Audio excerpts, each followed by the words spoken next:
In the heart of Berkshire, there is a club supported by the local community by the name of Slytown FC. At the helm of this club stands a figure not just as a player, but as a manager, Scott Davies. Come follow the extraordinary life and career of Scott Davies, a player, manager and mentor, and an icon in the local area. His story is not just about football, but about the resilience of the human spirit and the power of leadership. From a young age, I was watching my dad. He used to play sort of non-league football, and I kind of got the buzz for it back then, watching with my granddad. As a young kid, you obviously put your kit on, put your boots on, go down the park, and I just fell in love with the game from a young age. So it was something that I did as a little bit of fun at the beginning, and then at the age of sort of 8 or 9, I joined an academy at Watford. Went over to Wycombe at 10 or 11 years old, and then very fortunate to be bought by Reading Football Club at 14 years old, and then at the age of 18, 19, having done quite well in the youth teams, I signed my first professional contract. Broke into the first team in Reading in the year of 2009, which was great, under a good manager, Brendan Rodgers. Played a few games, and then it didn't go as well as it should have done for different reasons. I started to develop a problem with gambling, which turned into an addiction in the later days, which completely impacted my life in so many ways. So for me, gambling started at the age of 16 when I moved into digs in Reading. I started gambling because I was bored. I didn't know what to do with my time after training. Used to get in at sort of 1 or 2 o'clock, and one day I made the decision to walk down to the local bookmakers, lost £50 in a matter of moments, and that's what started my gambling career. And I became wasteful. I started to save money for a deposit for my first house, and I gambled that away in 15 days, which was £32,000. I started to bet on my own matches, which I wasn't allowed to do. I crashed my car watching a horse race on the way home from training one day.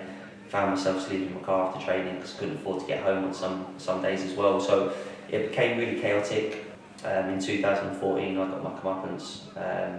And I got the sort of dreaded news that my career was over. No one wanted to touch me with the proverbial barge pole. And I walked out of professional football not knowing what's next. A year later, I was in a bit of a dark place mentally. My mum found me in the bookmakers on the 8th of June 2015, and she looked in through the door. I ran to the door as quickly as I could. I saw her stood outside the shop, and I just said to my mum, "Are you okay?" And she said no. She said, "You need to stop gambling. You're going to end up dead, or you're going to break up mine and your dad's marriage." I'd lost around £250,000 in total as well myself. So I went round to my parents' house. My mum was in bed, and I woke her up, and I just said to my mum, "I feel like I'm having a breakdown." And she just said to me, "Thank God you finally admitted it." We stood there in her living room. I was in floods of tears, she was in floods of tears, and I knew that I needed help for a problem that was going on for the last 10.5 years. So 3.5 weeks later, I checked into a rehab called Sporting Chance that was set up by Tony Adams in 2001. So I packed my bags and I moved down there for 26 days. So on the 21st day, my parents came in to see me. I told them the truth about what I'd been up to and what I'd been doing. A lot of things that had been sort of uncovered and had been hidden for a long time.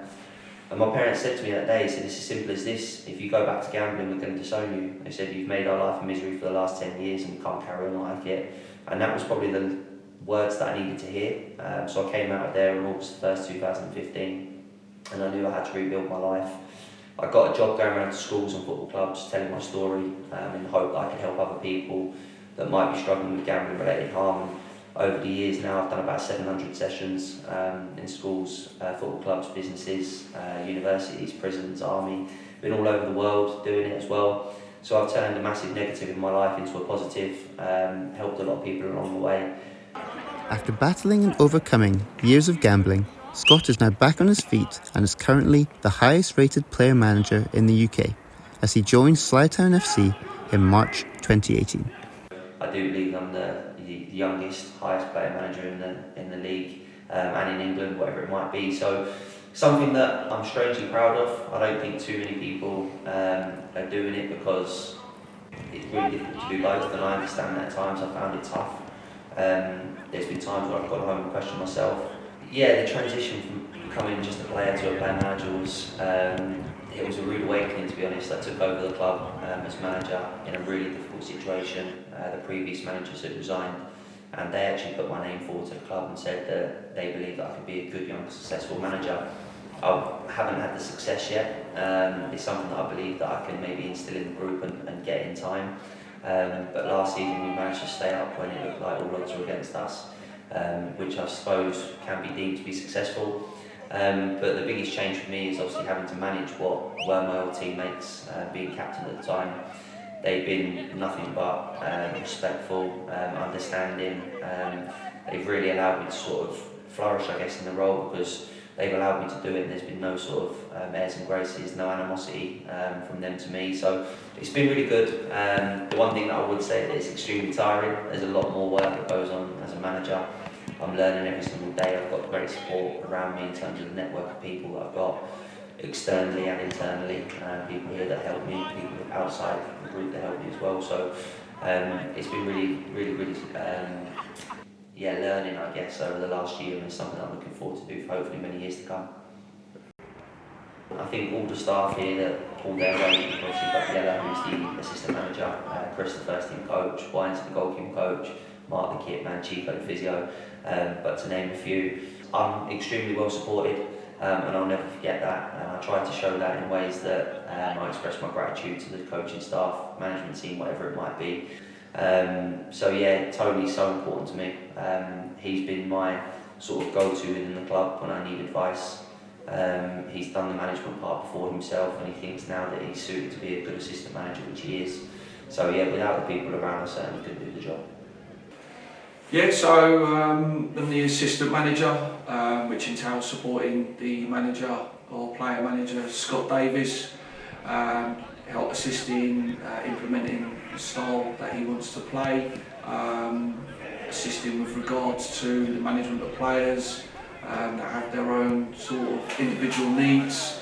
Not everything will be football related, personal issues, and act as that sort of not say father figure, but someone who's got a lot of experience and guidance, and offer them sort of advice with regards to life experiences, and sometimes act as sort of conduit or between the players and Scott, and giving my sort of opinion on certain circumstances. Yeah, how can I put this? His character's unique, and what I mean by that is it's a beautiful character in that he's very, very genuine, very, very honest, and uses his life experiences and what he's learned from that to and channels that in how he treats people. He's caring, considerate, respectful, and conscientious. Yeah, so when I first came in, I got a lot of experience as a manager within non-league football. Just over 10 years worth of experience, and this being Scotty's job. We first, basically, I'd get the substitutes, and I didn't really know the players, so when I first come in, it was a little bit clunky, if truth be told, in that I'm trying to convey a message to Scotty while he's playing, or there's a break in play. Conscious that I don't want to shout over what we're trying to do or change tactic-wise, because obviously you're going to give the opposition the heads up on what you're trying to do. So the first game or so was a little bit clunky, but what we agreed to do was we still have those same conversations behind the scenes, but Scotty to concentrate on playing the game. So he's Scotty, yes, he's always going to be the manager, but for them 45-minute periods, he's Scotty, the player first. And that he had trust and confidence that the substitutions or tactical tweaks that was made from the sidelines by myself, and he'd have full faith in us. His football brain is sharper than a lot of players and a lot of people, say at this level in the Conference South, and he likes to take risks that I wouldn't necessarily have been. From the sideline, it gives me many heart attacks when some of the things that he does, but he's got so much confidence in himself to do that, and 9 times out of 10 they do come off. While Scott relies on a strong relationship with Tony, another person he needs to be close with is his captain, Josh Jackman. This is what Josh had to say about their bond. So I'm Josh Jackman, club captain here at Slough, and I play right back. He is, brings a lot of energy, a lot of fun, a lot of enthusiasm. He's someone who doesn't stop talking. As soon as he comes in the change room, he kind of brings a lot of energy. You can see him, he's got so many stories. And yeah, I mean, I think outside of that, he's actually just a really top guy. I think he does a lot for other people. So in terms of his character, I think, yeah, a lot of fun, a lot of energy, a lot of positivity, but also just a lot of a nice guy as well. I've actually sort of known Scott for a few years now, and we started playing together, a few years ago. So he started off, I suppose, as kind of teammates. Obviously since then, Scott ended up kind of becoming captain. I was sort of vice captain under him last season. Then obviously when he made the step up to be manager, then I kind of moved into captain's role. So I've more recently in the last couple of years had a closer relationship in that sense. Yeah, I mean, as a player, he's traditionally a central midfielder. Got a great range of passing.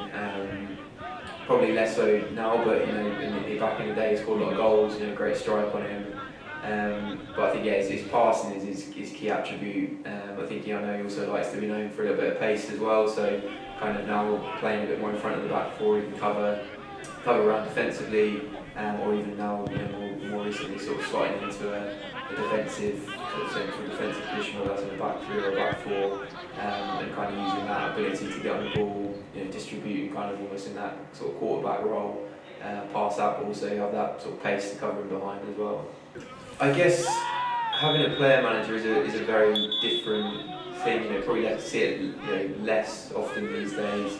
But I guess what it does bring, naturally, is that sort of togetherness that that the manager understands what's going on the pitch, and not just from 10 years ago or 15 years ago, but very much now. So there's an understanding of the way the game's played. There's an understanding of what it's like to be on the pitch in the here and now. So I think it's a kind of unique perspective and an ability to transition that then into the way that Scott would set up the team, and obviously with the likes of the assistant manager and the coaching staff to reflect kind of what you're seeing on the pitch, which obviously is a unique angle because not all managers will have that luxury to be able to actually see things from the pitch side. With the season just coming to the halfway mark, Scott talked about how the season is going and what he wants from himself as well as his team.